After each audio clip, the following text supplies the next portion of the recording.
Good evening and welcome everybody. We've still got people arriving in terms of attendees, etc., etc. So we'll just wait a few moments. Welcome to the Becoming a Cashless Club webinar. Hope you've had a lovely day. We'll just give it a couple of minutes before we get started because I've had a couple of messages through and we're waiting for a couple of people to sort their tech out. So we'll get going in the next couple of minutes. It's been a glorious evening here in Cardiff. So, Andrew, have you been enjoying the sun today, or have you managed to get outside? I've stepped outside for a few minutes, and it's glorious.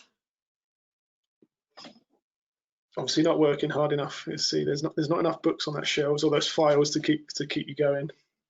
And so I can see the attendee count ticking up. So a few more people joining us, which is fantastic.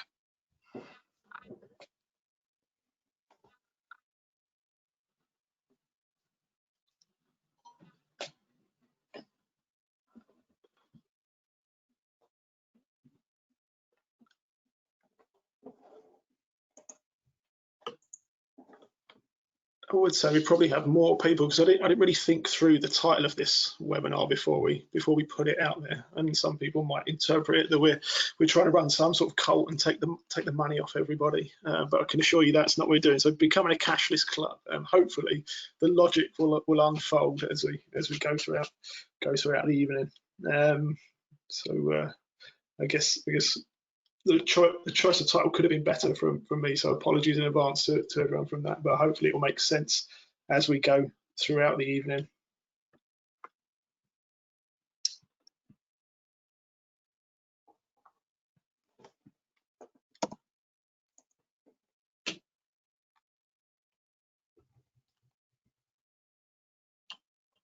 So I think we're there or thereabouts in terms of attendees and people logging. It seems to have slowed down. I'm sure some people will join us in the next couple of minutes. Good evening, welcome, and thank you very much for joining us for the next Support Your Club webinar. Hopefully a bit of a bite-sized exploration into looking at becoming cashless, or certainly a move towards becoming cashless, and some of the things or systems that you might look to put in place. I guess to add a bit of context, we had the initial series of Support Your Club webinars. We asked people off the back of those webinars to talk a little bit about what they'd like to see as we move forward. Last week we had a great session on physical literacy and athlete development, and I know that was really well received by club officers and coaches across Wales. This is one of the topics that certainly us at Welsh FX were looking to work towards and work with clubs to come up with some solutions. It's certainly been a strange few months with COVID-19 and everything that's been going on. And I guess I was reflecting and thinking about my own children. I've got 2 girls and a boy, all of primary age, and they, as you can imagine, play a variety of sports lessons, activities. And I was thinking about how do I pay for those, and it's never in cash. So it got us thinking about, well, how do clubs start to move towards becoming cashless? And some clubs have done a really great job of moving towards that. I'm delighted this evening to be joined by Andrew Thomas, Alan, and Jamie from Bridgend AC, and we'll do some of those introductions a little bit later on. Just to run through a couple of the almost like the housekeeping elements to kick us off with. You're on mute at the moment. Please keep yourselves on mute, and we'll keep everyone muted throughout the course of the session. If you want to ask questions, you can do so in a couple of ways. The best way is to use the chat function. So you should see some speech bubbles or a little speech bubble where you can type in your questions, and they'll pop up on the screen as we're going throughout the course of this evening's webinar. Or you can also put your hand up to ask some questions. And what I think we'll do is just for ease, I'll try and cover all the questions towards the end of the session, because I'm trying to keep track of what's going on, what's coming in. We've had some questions come in advance. But if you think of anything, you want to put your hand up, you want to type a question in, feel free to do that, and we'll cover those off towards the end of the session. I guess Welsh Athletics has had a modernisation programme running for the last 2.5–3 years now, and I know a number of clubs have made significant progress with things like the governance and the legal status, and some have made great strides towards updating their systems and processes and becoming more efficient as a result of doing so. And Alan and Jamie from Bridgend will come in with some of the learnings that they've had from that a little bit later on during the session. One of the key challenges, certainly over recent months, has been collecting membership fees, and we know there's going to be additional complications around collecting training fees from people and generally keeping the cash flow of the club moving as we move forward. And it's something that we'll explore this evening. Massive thank you to Alan and Jamie for joining us, and as I say, they're going to chat through some of their experiences, some good, some bad, some of those learnings, which I think will add real value and bring things to life from a club's perspective. So hopefully most people know who I am. Chris Moss, head of development and participation for Welsh Athletics, part-time webinar enthusiast, normally on a Thursday. So for some reason we've scheduled this one for a Tuesday. And like I say, we'll be heading up another couple of webinars over the next couple of weeks. So keep tuned to that, and I'll give you a reminder of those as we move throughout towards the close of the session. I'm joined by Finance and Systems Manager Andrew Thomas. Andrew, thanks very much for all your time, dedication, and input this evening and in preparation. Do you just want to say a bit about yourself as we kick off? Yes, indeed, you're very welcome, and great to be here talking about this subject with so many people here today. I joined athletics about 3 years ago in a finance role, recently appointed as the Finance and Systems Manager, as I bring some expertise from digital systems, from HR and finance to insights and analytics, and looking to share this learning and experience with clubs. Excellent. Thanks, Andrew. Where we are now, in the club world, cash receipts are always welcome. Different amounts of cash at different times of the year for different things. Membership fees, training fees, kit sales, refreshments. Clubs are all of different sizes and ranges of activities and are at different points in developing methods and practices, some systems or reports for managing membership, cash, and the finances that go with them. I'd like to spend a bit of time talking through a couple of different solutions to address some of the challenges of cash handling. And then our fellow panelists from their clubs will describe their club's progress towards meeting these challenges and the systems they're using. So cash handling, not so convenient.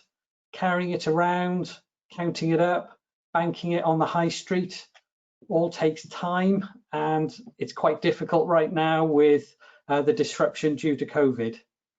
You've got to keep afloat and balance up the tin for different amounts for different activities.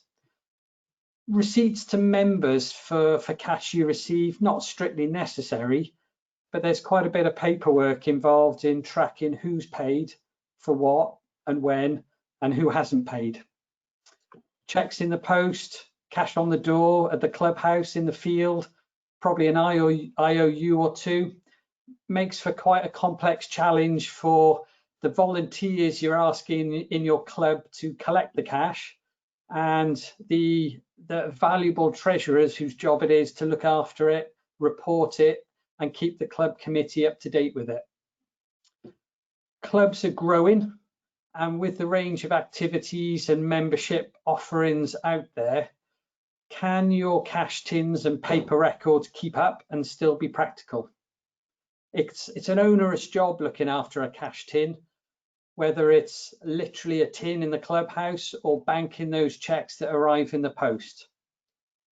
It can be a distraction for volunteers in your club, those coaches who are skilled at coaching, but you're asking to tally up cash and checks. It's not a great job that everyone puts their hand up for. So how do you manage any handover when people are away or new treasurers are being sought? Member expectations. How many people have paid for things with cash recently? How many members come to events, come to training nights, come to the clubhouse and don't quite have the right amount of cash on them? Can't find a checkbook? I know we ran a couple of activities, some of our major events now, when we switched to cashless. Membership were telling us, great, I can now pay. I couldn't find an ATM. And we've seen quite a positive uptake of moving away from cash. There are a couple of external factors right now that are driving a move away from cash, and the need for athletics clubs to be ready to support members looking to pay by card or contactless or via online banking. With cards and online payments commonplace, society, as we know, is rapidly moving away from cash, accelerated particularly by the current disruption from COVID, not wanting to handle cash. It's a pivotal moment, and we're seeing banks withdrawing from cash handling, increasing their fees to bank cash, and increasingly shops on the high street not accepting cash payments. This drives members' expectations. They'd like to come and pay by contactless or card payments or online banking. Before we look at some of the solutions that we can offer and discuss about how to progress your club towards cashless, just a tick box check for good governance. Every club with a bank account. That bank account ideally with 2 to sign on all payments, and that bank account ready to receive direct debits into it, as well as paying checks and payments out of it. Those bank statements available for both the treasurer to review and the club committee to see. We'll move on to the next slide and have a look at some of the benefits of going cashless.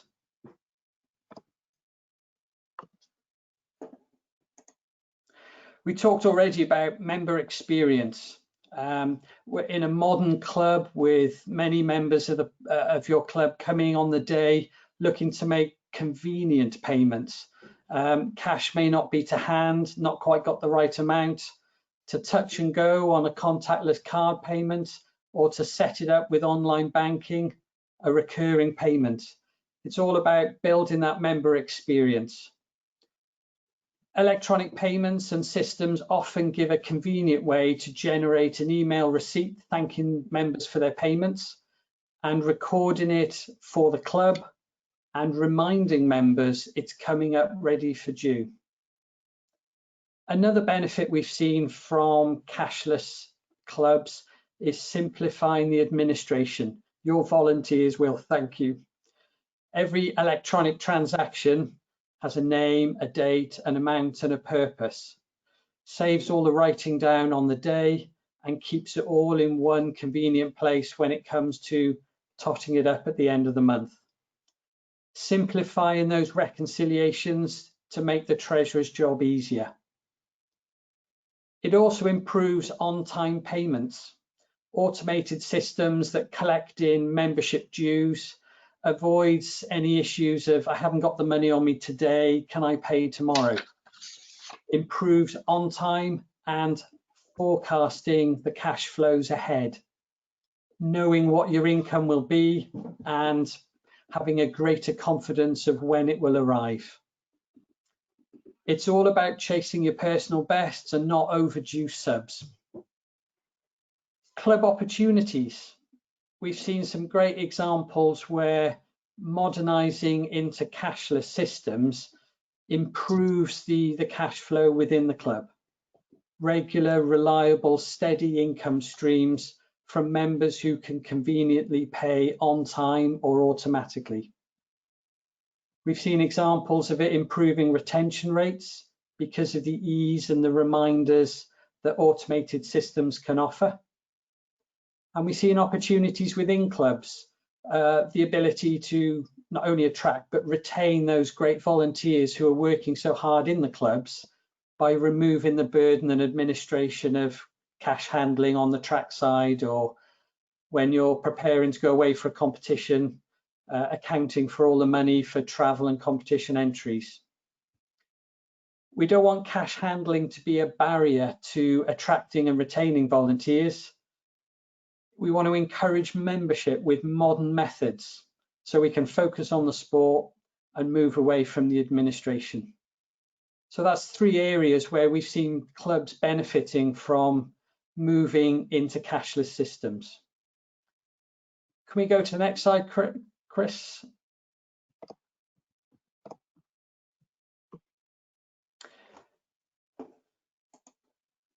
There are many options out there for moving a club through modernisation to cashless.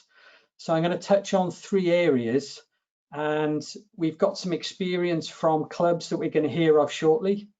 We've been experimenting and using some of these systems in Welsh Athletics, and you'll have seen contactless card payment terminals at events for over the past 6 to 12 months.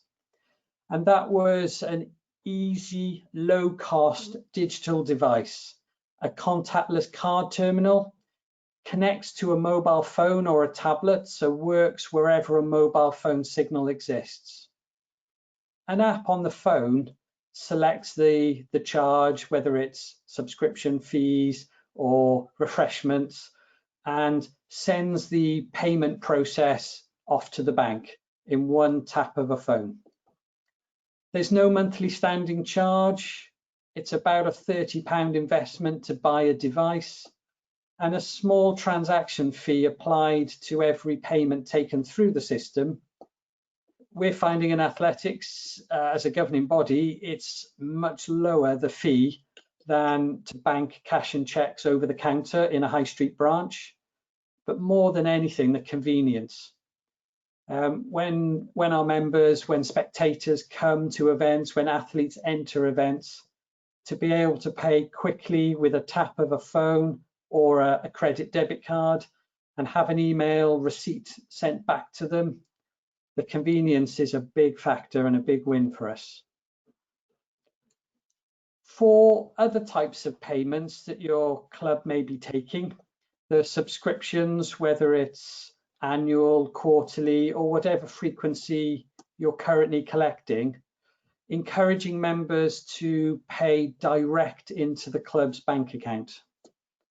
Online banking, whether a member's using a website or a mobile phone app, by sharing the club's account and sort code only, members can make direct payments to the club rather than sending a check in by the post or paying cash on the night. Some of the trade names, faster payments, backs, and electronic funds transfers, all forms of online payments to receive money into the club account. These are set up online by the member, who uses the club's account details to send the payment. Other options for regular payments directly to the club include standing orders, where a club will prepare a pro forma, a letter, and send it out to the club member, who signs it and sends it off to their bank. An instruction saying every month, every quarter, please pay the following amount. They're very quick and simple to set up, and they're low or no cost to the club and the club member. But they're not quite as flexible, because when the mandate is in place, if your fees change or they increase, a new mandate's required. So that's a new piece of paper sent out to the club to be signed and sent off to their bank. Standing orders are out there and many clubs are using them. Another way is a direct debit. The difference between a direct debit and a standing order is whether the money is initiated by the member, such as with a standing order writing to their bank, or it's initiated by the club, where the direct debit is drawn from each member by the club with the members agreement. Direct debits are really good, and you'll see them within club management tools. And I know we've got Alan and Jamie who are going to talk to us about some of the tools that they're using in a club, which is pulling money and allowing members to pay online. There are lots of platforms out there. Welsh Athletics are working really hard on one now to be able to offer it out to clubs towards March, April next year. And PayZip is a phrase that we'll be talking about more and more in the next financial year. Another way that a club can go cashless is to make sales online, whether it's kit sales, kit and equipment, branded club wear for leisure, for competition. And I'm going to hand over now for Chris to talk a bit more about online kit sales. Perfect. Thanks, Andrew. Some great options there, and hopefully we're preaching to convert. I've seen some questions coming in on that, so I'll pick those up towards the end for you to tackle on some of those things that you pulled up. Yeah, Andrew mentioned some online options, and a lot of clubs generate some money through kit sales or sales of merchandise, etc. Something that Menai Track and Field have done is move towards total teamwear and a kit shop, where they're able to sell kit directly via Total Teamwear to their members. A number of benefits for in terms of this. They've got their own bespoke kit shop. So speaking to Menai as a club, what were some of the benefits? Higher quality kit was one of the driving factors. They wanted better kit. They wanted to look professional and have a consistent look and feel towards their member kit.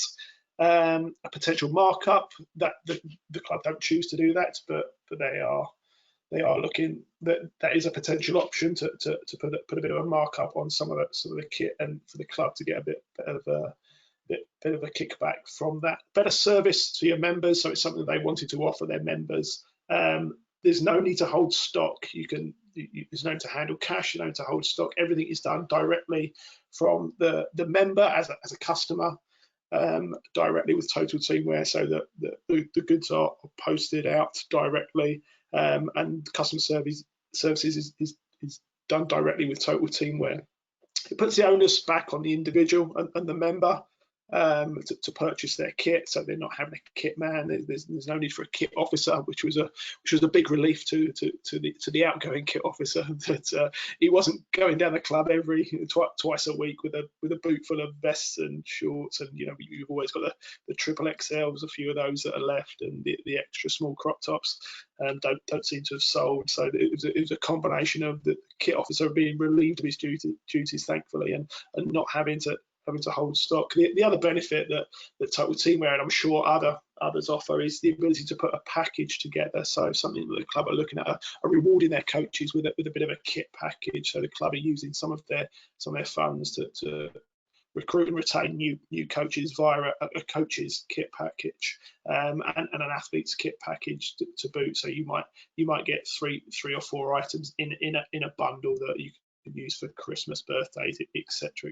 And some of the younger athletes are starting to move towards that, and asking parents to purchase those things. So a number of benefits for Menai as a club. So that's just an example of a club that's moving. And I know there's a number of other clubs out there that have moved towards online shops and etc. But just to highlight the Welsh Athletics facilitated kit shop. I'm going to move on to introduce Alan and Jay. Boys, thank you very much for joining us. Absolute pleasure to have you, and thanks for making yourselves available. Alan is current chair, I believe, of Bridgend AC, and Jamie's the tech guru who presses all the buttons and gives it. So let's have a look. Jamie's muted at the moment, self-muted. Alan, you are live and with us. Alan, I'm going to I'm going to kick off with you, if I may. We've made some progress. The club's made some progress in recent years. I know it was one of the early clubs. Can you just give us a bit about the history and rationale about why you moved in that direction? I think, as Andrew said earlier on, we were a club that was entirely driven by cash. And if you were to arrive at the club on a Monday night, 15 plus years ago, you would have seen the classic glass jar full of £1 coins. And the challenge was the trackability of who'd paid and who'd not paid. And sad to say, money went missing. And the thing that we found was Monday night being the key night for the club, we were taking a lot of cash and taking very little on the other 3 nights of the week, because on those other 3 nights, there weren't committee members necessarily there. And the onus, exactly as Andrew said, was on the volunteer, which was the coach, to collect the money. The other thing we found was parents were handing money to children and children weren't handing the money over and claiming that they would bring it next week. So we took a decision 15 plus years ago to go to a standing order system. And it was a painful thing to do, to suddenly impose standing orders on people. And despite the fact that instead of £1 a night, we were asking for £8 a month, which we implied was twice a week for 4 weeks of the month. It was basically like we declared war, I'll be honest with you, as far as some of the parents were concerned. When we made the comparison, which I suggest you all think about, this is for children, obviously for juniors, we looked at our local swim squad and what they were charging. Now, when we looked at it recently, and presently we're charging our juniors £12 a month. The local swim squad, if you're a 9-year-old, you pay £24.50 a month. If you're a performance 12-year-old, you pay £52 a month. And if you're over 12, you pay £62 a month, which makes our £12 seem quite cheap. The standing order system, I have to say, worked up to a point. We think that at the maximum, we had about 70% of people actually using it. I will say to you that if you go towards that system, and please feel free about this description, you need to employ an attack dog, as I call our attack dog, as I mentioned it to the other night, which is somebody who is willing to make themselves unpopular. So it can't really be a committee member or a coach, because they're the one going around saying, you haven't paid, you haven't paid, you haven't paid, or you haven't put the standing order in. But we would always say, we're not going to turn people away if they refuse to do that. We're not going to say it's a criteria of membership. So this carried on. The imperative for us was, as some of you might have seen on Welsh Athletics, we run our own facility, and we were committed, we thought by about 2012, to have to contribute to a replacement track. We were committed to a £25,000 input. That didn't happen in the end. It only happened at the end of last year. But by the time it came round, we were committed to £45,000 as our input. Without the systems that we've put in place, we would never have been able to have that amount of money. The thing that Andrew said about predictability is, once you've got people signed up to a system, you get income on a regular basis. We then moved away from standing orders to the full-on sports system. Jamie will talk about it a bit more in a minute, where it was a system where it was no longer, the onus was on the parent, you might say, in the case of the juniors, to set up the standing order. It's a system now where people who join the club sign up to it. One of the things we realized with the standing order system was, if a junior is with you for maybe 6 or 7 years and they don't pay, when they fall away or disappear, their replacement who comes into the system hopefully will sign up. And now we're into full-on sport, which we really went to about 5 years ago, is a more automated system. And they take a fee and a percentage, and you need to sit down as a club and work out whether you feel that you're getting a certain amount of money from your members, and then be aware that you're going to pay a percentage of that to a company to collect the money. Jamie, if you want to fill in the details there. Yeah, exactly. Yeah. So hi everyone, I'm Jamie. So the way in which it works with full-on sport is they do a collection-based system, and then they take a percentage off you of what they're collecting for administration. It's quite a lowish fee, but it's certainly, you certainly do you're projecting and you're thinking you're taking in 13-14 pound a month from each child, and then suddenly that's getting reduced. They equally do the same thing around when they allow us to set up events via their platform. Again, they take a percentage from there. So it's always a case of balancing the less effort, against the additional cost you may pay. And certainly the more on board you can get your club in all aspects, the more you're going to save. If you just put it on and there's 20 members on there, the saving there isn't really a lot. But if you've got all 200 members on there, suddenly it's a great saving. So there is that to be mindful of, certainly around the fees. And I don't, some of the challenges around the fees, you assume everyone's paying and suddenly they're not paying. And that can be another aspect that's really clear using the online technology. We get an alert to say, so-and-so, we've tried to collect the money 3 times, they haven't paid. So you can go and ask the question rather than waiting 2-3 months whenever the person's got time to review the bank statements and go, oh, actually, little Johnny hasn't been paying. And those real-time immediate benefits and alerts have really helped us, I believe. Mistakes we've made. Okay. In our initial calculations at the beginning, we didn't allow for VAT, right? So when we built the spreadsheet of this, we expected an overall income to be a certain amount, to suddenly discover that there was 20% more. So that's mistake number 1. So please allow for that. Mistake number 2 was that we set it up on a 12-month basis. So we asked people to sign up for 12 months.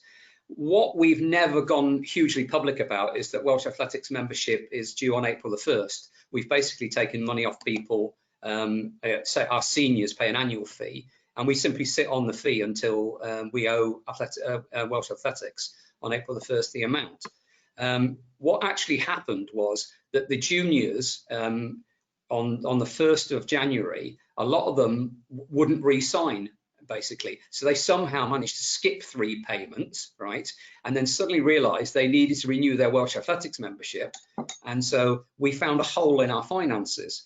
So we took a decision last year that we would now, because originally we were asking people to pay an annual membership fee, which effectively, in the case of the juniors, was say £30 in addition to the monthly fee.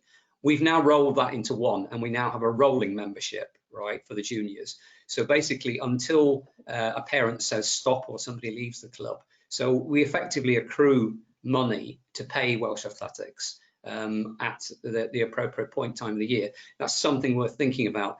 But if you think that there will be people in our system who've gone through standing orders to full-on sport to this, they're getting used to it. They're getting used to the fact that this is how the club operates.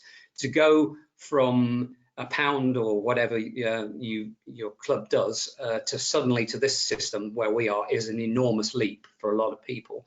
The other thing I'd say, as Jamie pointed out, if you are just a senior club, I know there's probably someone here, and you've got quite a low membership fee, let's say you're £36 a year, £3 a month doesn't really work, because the fees that you will pay on that will actually take more out of it than one fee of £36. So that's another thing you've got to consider.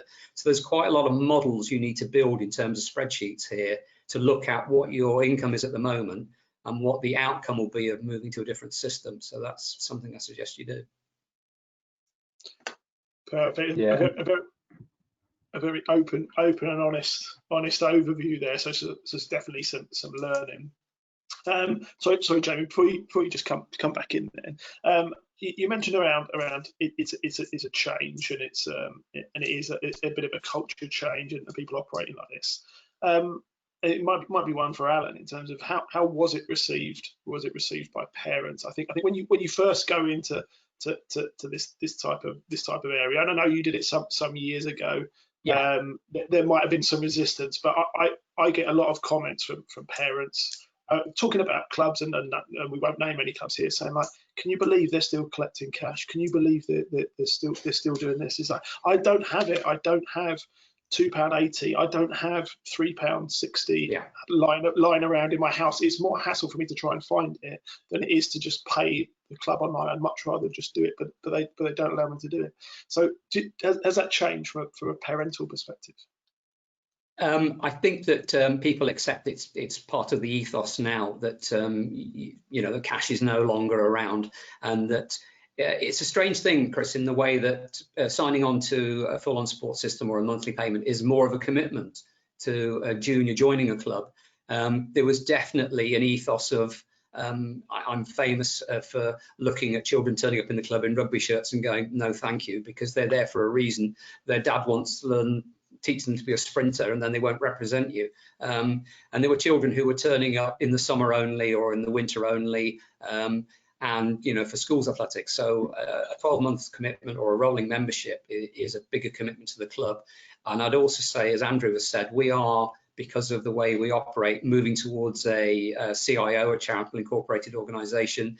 In light of that, we've had to produce a business plan for 5 years. But because we have, in inverted commas, a guaranteed source of income, because we have in excess of 100 junior members and a waiting list, so every junior that drops out, we can replace, sign on to the system. We can actually go to somebody, in theory, to a bank and ask to borrow money, because we've got evidence now of 5 years of continuous income coming in. Not that we're planning to go to a bank to borrow money, but you know, and it's a much more comfortable situation in terms of planning for a club committee to know that you have a certain amount of income a month.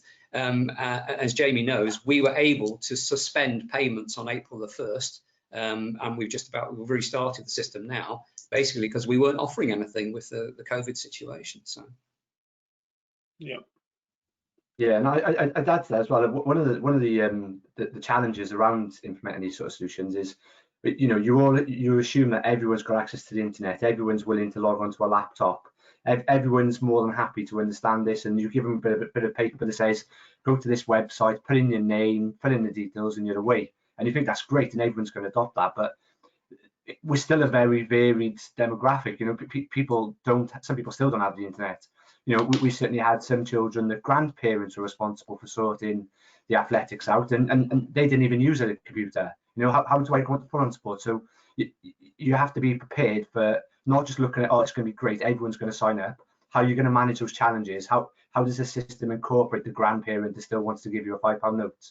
How do you manage those people that haven't got access to a laptop or the internet? And they're certainly ones we've had coaches, you know, there with their iPhones in the clubhouse, showing a parent, this is how you log on, this is where you go into the details, because they needed that level of interaction. I think when you embark on this, as a business, you would be big on change management, training all your users, ensuring everyone understands. As an organisation like an athletics club, you pretty much put it out there and hope everyone can follow it. And you haven't got the time to invest in the full change management. They were some of the things that caught us, that we assumed everyone would just jump on and do it, and we had to manage those situations where people couldn't. Yeah. The other thing that we've started using as well, in addition, is Teamer for people booking into the club. And one of the things is now, if any of you saw our Welsh Athletics profile last week, we've had to tell people they've got to book in and register to come and train now. So, you know, we're going to a further system of automation now. So as Jamie says, you're going to get, in a group of 30 people, 2, maybe 3, maybe even 4 people who are not in the system because they choose, or there are family reasons for not doing it. You've always got to allow for this percentage of people. As I said, our standing order system never got past 70%. You know, you'd like to think now that we are much higher. Similarly with the seniors, it's a one-off payment, and we basically say to them, you know, that's it, these are our terms and conditions. So excellent. And I think as Andrew alluded to, and as you touched on there, Andrew, it makes the life, hopefully, of that membership secretary and the treasurer a little bit easier. Surely things have got easier over recent years in terms of you've gone from collecting that money in the jar to all of those things that Andrew touched on, banking, to now you've got that cash flow directly into the account. Yeah, we actually have a dedicated membership account where the money goes into. So there's like a second level of traceability there. If you're thinking, I checked with the treasurer today, we get 2 payments a month from Full On Sport. So people don't necessarily sign up for the first of the month. If everybody did, it would be nice and convenient. But a lot of people have, when they've joined the club, it's been a particular date. So you end up with payments from them twice a month coming in. So. Excellent, excellent. Guys, thanks very much for the overview, and I'm sure you'll be available to answer some questions as we move towards the close of the presentation. But thanks very much for sharing. Andrew, Newport Harriers. Yeah, we've had some great feedback from Newport Harriers, a club that is again on its journey towards modernising to cashless. Their rationale seems to echo what you've been describing, Alan and Jamie. Difficulty at times collecting training fees at the door, the cash handling being a strain on volunteer coaches, a distraction from their training on the night, erratic and incomplete payments, and maybe a perception among members of unfairness because some people remember and pay on time and some people promise next week and then forget. They tried to put a figure on the loss of income they experienced because of these issues, and it was in the thousands. For a club of a certain size over a certain period of time, it was not insignificant. So their transition towards cashless was a consultation with members, telling them up front the change is coming and gauging the result, and the responses were mixed. Lots in favour of the concept, lots of questions about how it might happen, and it triggered side questions. So what will our membership fee be? Is it right? Is it the right amount? And although it wasn't the aim of the consultation, it started a lot of other conversations the club needed to have for its longer term future. A membership review took place, new fees were agreed, and they went for standing orders. And they sent out letters and members signed up to pay direct into the bank account on a regular frequency. Some of the benefits they report, a significant relief from the volunteers. A certain number of coaches were wondering if this was the role they signed up for when they spent a lot of time chasing cash.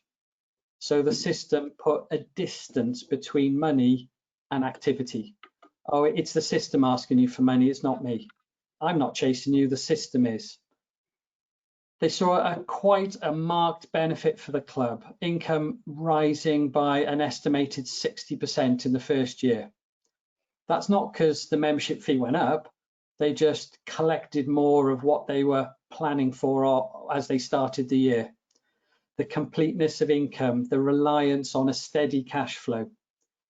They've been able to grow in confidence with that stable cash flow and redevelop a stadium out at Newport and contribute towards that, purchase additional equipment, set up contingency and hardship funds, and really start to grow and look forward because they're not constantly looking back at their bank statement, wondering where all the money isn't. They noticed positive feedback from their members, an increased perception of fairness because everyone's now paying the right amount on time. And they noticed an engagement, a higher level. And I'm glad you noticed this too, Alan. When you get an alert saying a certain member stopped paying, it triggers the right questions at the right time. They could discover what their members were thinking, any movements, any progressions in and out of the club. Most new members saw cashless payment as positive, and hidden in there is some didn't. Some of the challenges they came across, the standing order system, because it's a manual paperwork or you have to ask your club member to do something, it wasn't always right first time. And when they had an annual review of membership fees, yet another letter had to go out to members to adjust those standing orders. The general feedback was, yeah, it's better than it was in the past, but it's not perfect, but we would always do it again. Increased number of transactions into the bank has been seen as more challenging when auditing the books. And that's a great comment, I think, because it's a change for the treasurer. Instead of cash being collected and banked once a month with one deposit, You might see standing orders coming in from individual members all through a month. Or if you're moving all the way through the journey towards a system, as Alan and Jamie mentioned, the system might collect it all up and deposit it over to the bank once a fortnight or once a month, along with a nice little report saying what makes up all of that money. In the future, the club are, having moved over to standing orders for their regular payments, are going to have an investigation of a card payment system, a contactless terminal. They've seen it at competition events, they've seen it on market stalls, even the plumber who turns up to fix your leaky pipe whips out a mobile phone so you can make a payment on the spot. So for competitions and one-off things during the year, it's such a low-cost investment. That's something they're going to explore next. They did also mention, because of, unfortunately, they couldn't be here tonight to talk directly to this, that they'll be investigating a software solution, whether that's an accountancy package or something to help them with their bookkeeping, or a system like PayZip or the platforms that Alan and Jamie have been describing, because their club is of a size, their membership are used to regular direct payments. They're looking for that next level of membership management, the automation that gives a great experience for the member, and the relief to the committee members that a system is helping them, a system's capturing the money, and it's doing all the nudging and chasing rather than coaches in the field. And that was some feedback from Newport Harriers that are well on their way to modernising to cashless. Great, perfect, Andrew. Thanks for that. I guess now it's over to you guys. So you've been tapping away and typing some questions in already. Do have a think about any questions you've got, either from myself or Andrew, or indeed Alan and Jamie, as long as they're not too difficult. I'll try and summarise some of the ones that we've had in already, and see who's best to pick this up. Andrew, a couple in for you, and to put you on the spot. You mentioned where the contactless system we use mentions it relies on a mobile phone or tablet signal. What happens if you lose signal? Does it not collect the fee, or what happens? Yeah, the mobile app is talking to the banks in the background via a mobile signal. If for any reason it drops out mid-transaction, it knows, and until it's had a handshake back from the bank saying complete, nothing happens. So in that situation, it is back to a cash tin until you can get a signal. Coverage is based on your mobile phone, so you can survey your site right now just by walking around with a phone. If the phone connects, the terminal connects to your phone via a local Bluetooth connection. So long as you're near the terminal and your phone can see either a Wi-Fi if you're in a clubhouse or a traditional cell phone signal, you're good to take contactless payments. Perfect, thank you. But I'm guessing the system wouldn't tell you've taken a payment and then it lose signal and then you lose out on that payment. You'd always... No, you either get a positive confirmation that the transaction has completed at both ends and press to send off a receipt or a confirmation, or you get a incomplete, please try again, or relocate to a higher hill and hold the phone higher. Perfect. Another one that's come in, interesting one.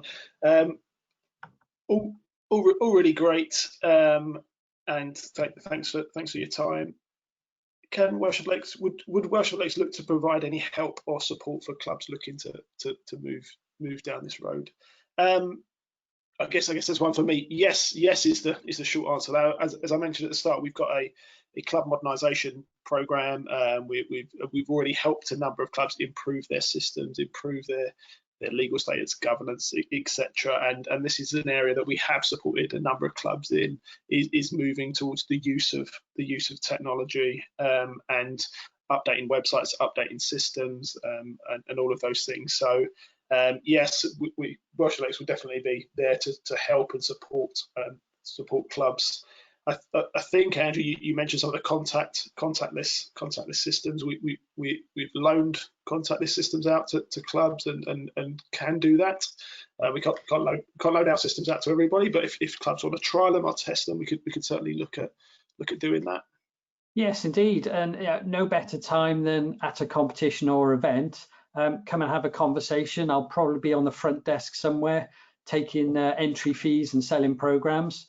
And you can see the system in action, and we can have a conversation about the setup on a website where you register where you want the money to go, your club's bank accounts, and what the app looks like on a phone.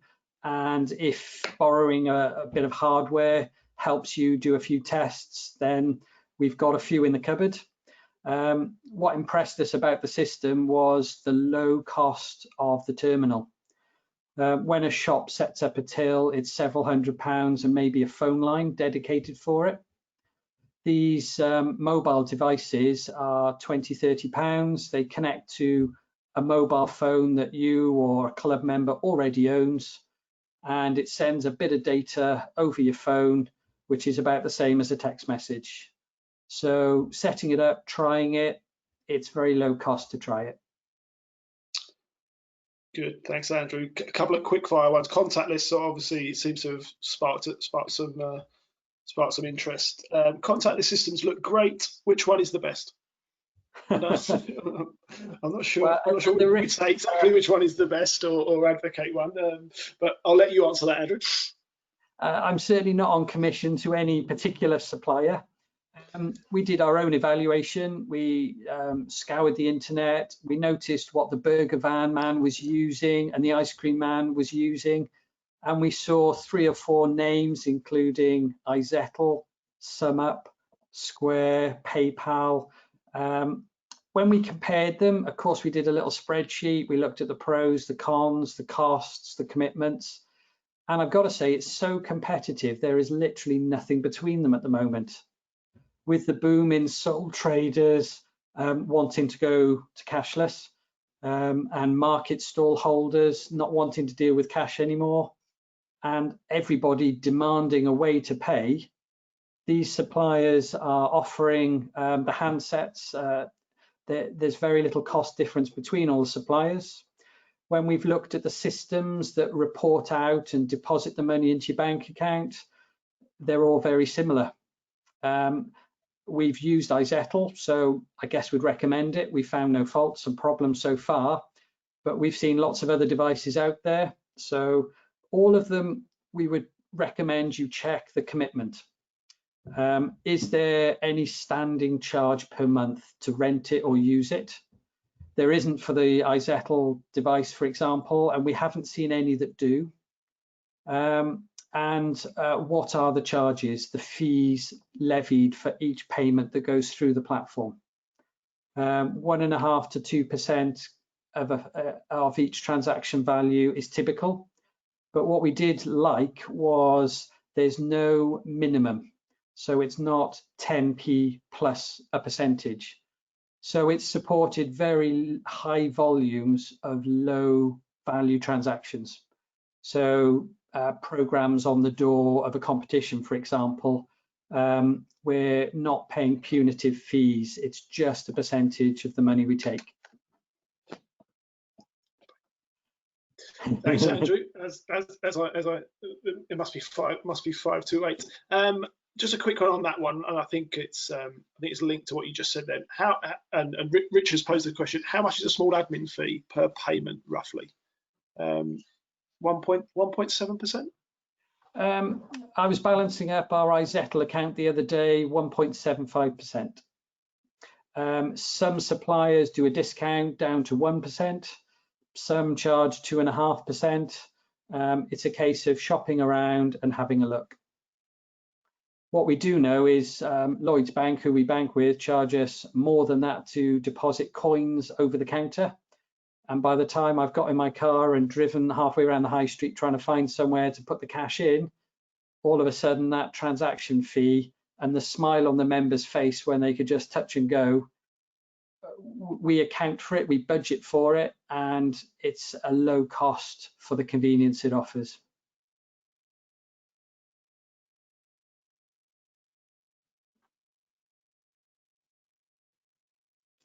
And when Chris comes off mute, I'll just offer also other advice and support that Welsh Athletics are happy to provide. We talked about governance and configuring the club for modernisation. Getting a bank account that's right for you as a club is the starting point for any of this work. Many bank accounts don't necessarily have online banking facilities by default. It's a very valuable tool to be able to review statements, see what's going on, and help your treasurer report. 2 to sign is a common feature now for bank accounts specifically for clubs.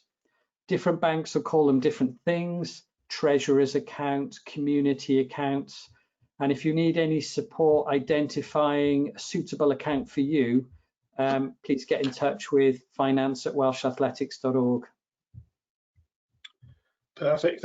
Thank you, Andrew. And nice comment in from Mike here. Thanks, Alan. Thanks, Jamie. We've just gone to Full On Sports, well received by our members. We've had excellent support. So thanks for the comments. Good stuff. Thank you. I think that's covered most of the questions. I've tried to combine some of those questions coming in. Alan,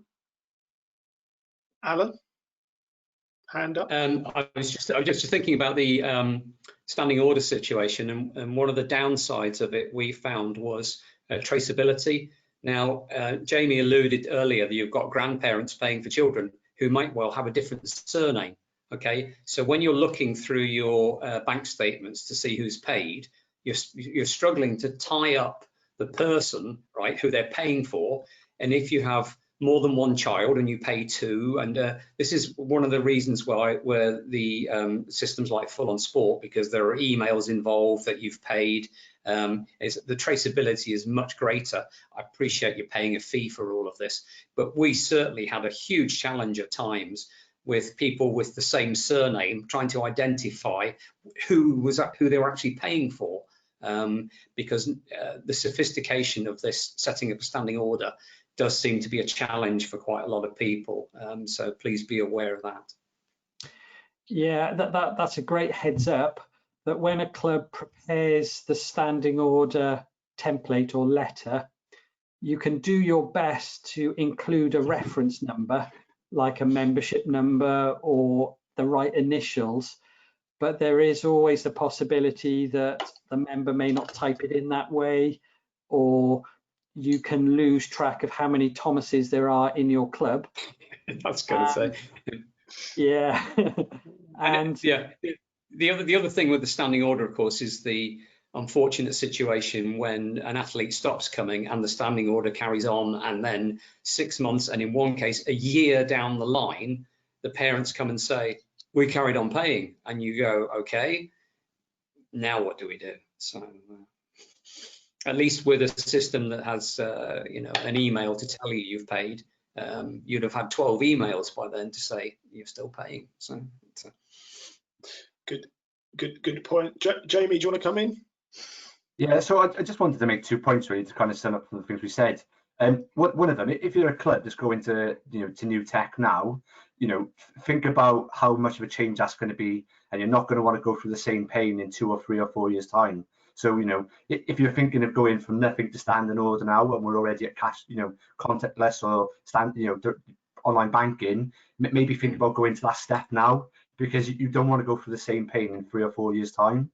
And the other one, there's certainly a question I had to face numerous times from Alan and the committee, was we've got this online platform, it's taking our money, what else can it do? What else can it help us with? So if you're going to go out there now and get a new solution, don't just think, well, yeah, it collects all our money. Find out what the other things it does, because some solutions will be great at collecting money, have lots of reporting, and then you'll want to do a register for training and realize it's not very good. And then there'll be other apps out there that do great registration and they collect money, but the reporting's not very good. So before you make that jump, just have a think about what else you might want to do with the technology, because once you've got that data there, you want to use it for many things rather than having multiple systems in multiple formats and pay in different ways. Just 2 quick points for me. Perfect. Thanks, Jamie. Just to summarise, Andrew, I don't know if you want to come in on what we've covered. Last couple of slides. Absolutely. Yeah, we talked about the need to get your bank account ready, get the governance right, and a modern bank account. We talked about the benefits, and I really would like to stress the member expectation is driving a lot of this. Making life simple and for the volunteers is important, and when it's working, it does support the growth and the innovation in a club. I think I picked up 3 things that I'd like to just reinforce as we come to the end. Clubs of all different sizes will pick a solution that's right for them now, and for some of the smaller clubs, a full-blown system may never be cost effective for all the benefits it could give. But I really like that comment, Jamie. Think big, plan ahead, and do it right once. The members expect and are looking for new features, but nobody likes change. So try and get it right the first time. Talk to other clubs who are either larger or further ahead on this journey than you. And just like in this this conversation this evening, what did they face? What were their challenges? And what are all the benefits they're getting now that you might like to look at in the years ahead, not just in the months? It is a transition over time. There is a cost of doing it, but there is a value from it. And don't forget all the time it frees up to do more for the sport than the administration. The final bit is just to encourage you to talk amongst clubs, talk to us as the governing body, find out more about the potential for these to start the conversations both at committee and at member level. It doesn't happen overnight, and we're here to support with lots of options for lots of clubs at lots of different sizes. Thanks, Chris. Excellent. Thanks, Andrew. Before we close down, so I'm going to try something new here. We're going to try a poll. So I can't see what you see, so do let me know.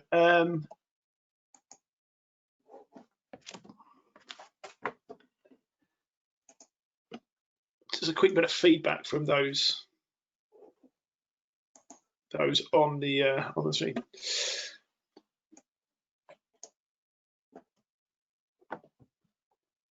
Okay, votes coming in, which is nice.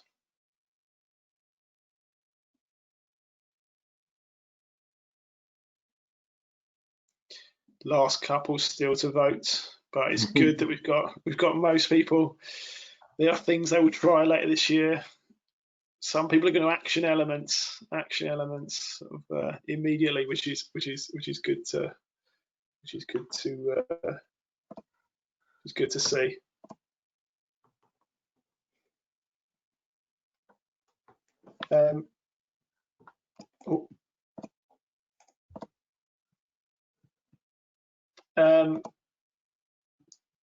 Are we back on the presentation? Are we there? We are. We didn't get the results. What are the scores on the doors? 77% of people said there are things they're going to try later this year. They're going to take this information. About 23% said they're going to action something immediately. So again, as I've said with all of the webinars, if 1 or 2 people go away from this, make some actions, make some changes, that'll be absolutely fantastic. Just to highlight a couple of things coming up, we've got the next Support Your Club webinar coming up next Tuesday, or Tuesday the 11th of August, sorry. Club development and planning, that's myself and Hannah Pretty, going through some of the basics of club development. Some of the other webinars just to highlight, so next Monday we've got creating and maintain a fun and effective training environment, and it's the ever youthful Chris Pratt is going to be presenting the Ogmore Phoenix example of how they've built a fun and effective environment. So that's certainly one to look out for, and that's on Monday the 3rd. And then the following Monday we've got a parent relationship, so the next in our parent series. So one to highlight for all of the rest of the membership. So do highlight that. Just a reminder that all recordings you'll be sent a follow-up email off the back of that, but just a follow-up that all the recordings will be on the Welsh Lakes YouTube channel, and we'll publish those as soon as they become available. But the whole library and catalogue is on the Welsh Lakes YouTube channel. Before we go, I just want to say a massive thank you to everyone who's tuned in this evening, and a special thank you, of course, to Andrew, Alan, and Jamie for their time and sharing some of the learnings. It's absolutely fantastic. If you've enjoyed it this evening, do feel free to share it on social media, to tag Welsh Lakes onto Twitter and Facebook, and say thanks for the session. If you've not enjoyed it, probably don't do that. Just go away and don't look back at the recording. But massive big thanks to Alan and Jamie and Andrew, and I hope you all have a great evening. Thank you very much. Thanks, guys. Thanks all.